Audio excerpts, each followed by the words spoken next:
Kali ini kita belajar tentang dinamika rotasi yang ketiga.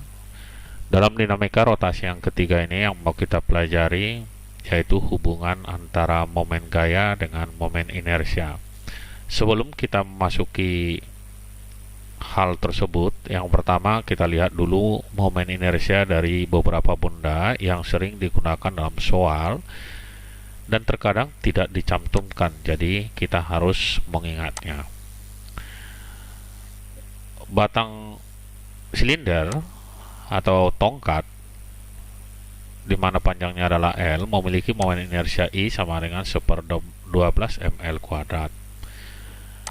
Itu jika porosnya ada di tengah, jika porosnya ada di ujung, dia menjadi 1/3 ml kuadrat. Berikutnya kita lihat yaitu untuk silinder berongga. Silinder berongga itu ada jari-jarinya ada dua, ada jari-jari dalam dan ada jari-jari luar. Maka momen inersianya I sama dengan setengah mr 1 kuadrat tambah r2 kuadrat.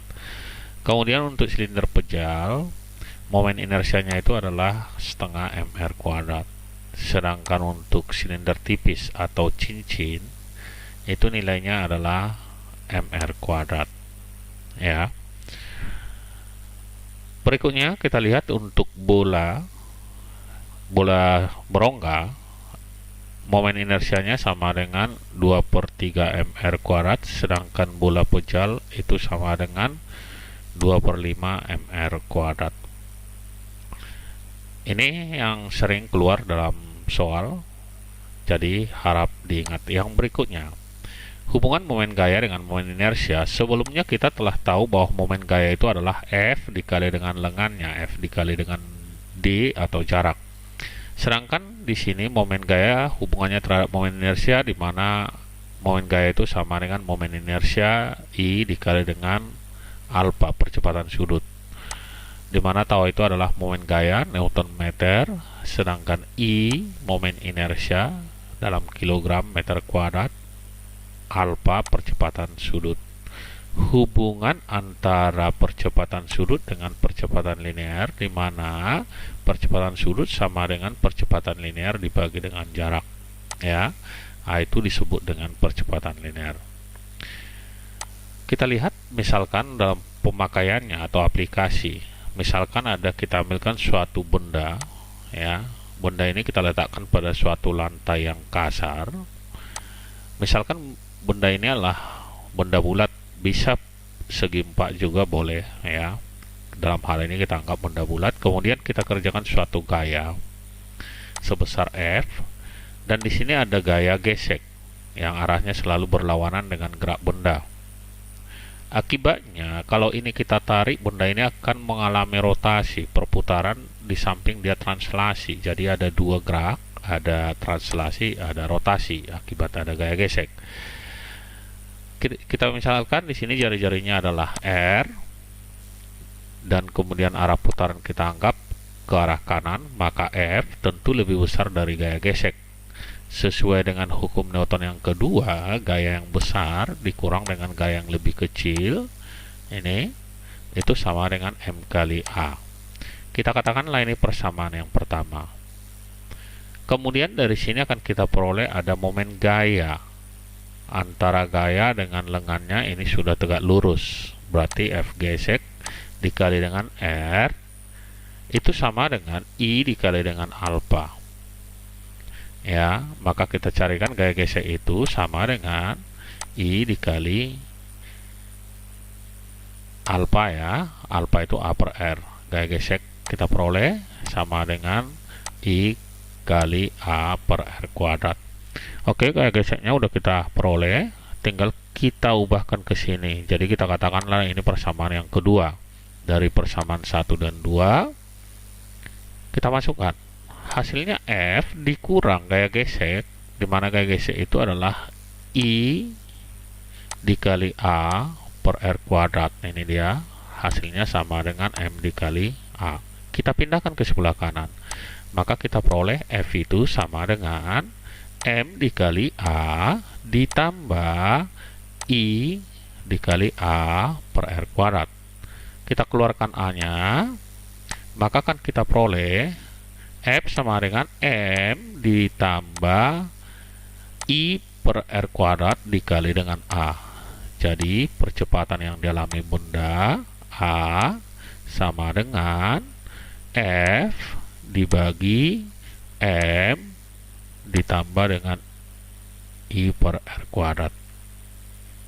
Berikutnya, untuk benda yang dikenakan gaya lebih dari 1 dan mungkin memiliki massa lebih dari 1, maka besarnya percepatan yang dialami benda adalah jumlah semua gaya yang bekerja pada benda dibagi jumlah semua massa ditambah momen inersia per R kuadrat.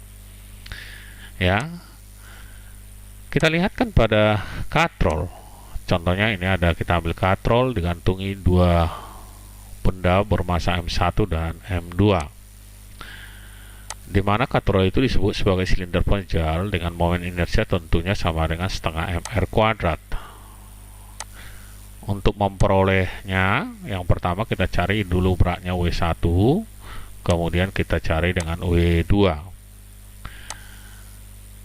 Kemudian di sini ada T1 dan di sebelah kanan ini ada T2. Jika M1 lebih besar dari M2, berarti katrol ini berputar ke sebelah kiri. Berarti A sama dengan W1 yang besar dikurang yang kecil kurang W2 dibagi M1 jumlah semua massa ya ditambah M2. Ya, ini sudah, tinggal yang ini, berarti kita tambahkan I dibagi dengan R kuadrat. Berikutnya kita akan peroleh bahwa A sama dengan W1 dikurang W2 dibagi dengan M1 tambah M2 ditambah, ya, kita masukkan momen inersianya setengah mr kuadrat dibagi R kuadrat. Kita coret R nya ya, ini habis, berarti hasilnya menjadi A sama dengan W1 dikurang W2 dibagi M1 tambah M2 ditambah setengah M. Ya, ini. Sedangkan untuk mencari tegangan tali T1 dan T2, dalam hal ini tadi katrolnya itu adalah berputar ke arah kiri karena M1 lebih besar. Berarti di sebelah kiri ini W1 lebih besar dari T1. Karena berlawan arah kita kurang, berarti W1 dikurang T1 sama dengan M1 dikali dengan A. Yang di sebelah kanan ini naik, di sebelah sini turun. Maka bisa kita katakan di sini adalah T2 yang lebih besar. Berarti T2 dikurang W2 sama dengan M2 dikali dengan A. Oke, selanjutnya kita lihat contoh soal. Perhatikan gambar. Maka kita lihat gambarnya, ada katrol digantungi beban bermassa M1 dan M2. Massa katrol M besar dengan massa 2 kg, sedangkan beban 1 4 kg, beban 2 5 kg. Maka besar percepatan yang dialami oleh benda adalah, berarti penyelesaiannya yang pertama kita cari dulu berapa beratnya W1. W1 sama dengan M1 dikali dengan G. M1 kita masukkan 4, sedangkan G jika tidak diberitahu dalam soal kita ambil 10, berarti dikali 10 hasilnya sama dengan 40 Newton. W2 itu sama dengan M2 dikali dengan G, berarti sama dengan 5 dikali dengan 10, hasilnya sama dengan 50 Newton. Oke, di sini beratnya sudah, berarti tinggal kita masukkan ke persamaan kita. A sama dengan W2 dikurang W1 dibagi M1 tambah M2 ditambah setengah M. Ini udah kita cari tadi, tinggal kita masukkan. W2 itu 50 Newton, W1 40, kita kurangi dibagi M1 4 ditambah M2 5 ditambah setengah daripada massanya 2. Berarti ini bisa kita coret, habis, berarti sisanya 1. 4 tambah 5 9 tambah 1 10, 50 dikurang 40 juga 10, jadi sama dengan 10 per 10 sama dengan 1 meter per sekon kuadrat. Tentu jawabnya adalah yang A. Soal yang kedua, perhatikan gambar. Kita lihat gambarnya adalah seperti berikut, di mana ada katrol dengan massa katrol 4 kg, kemudian digantungi beban bermassa M1 dan M2. Pada sistem ini katrol pejal ikut berputar. Jika M1 3 kg dan M2 7 kg, maka berapakah besar tegangan tali T1? Ya, berarti di sebelah kiri.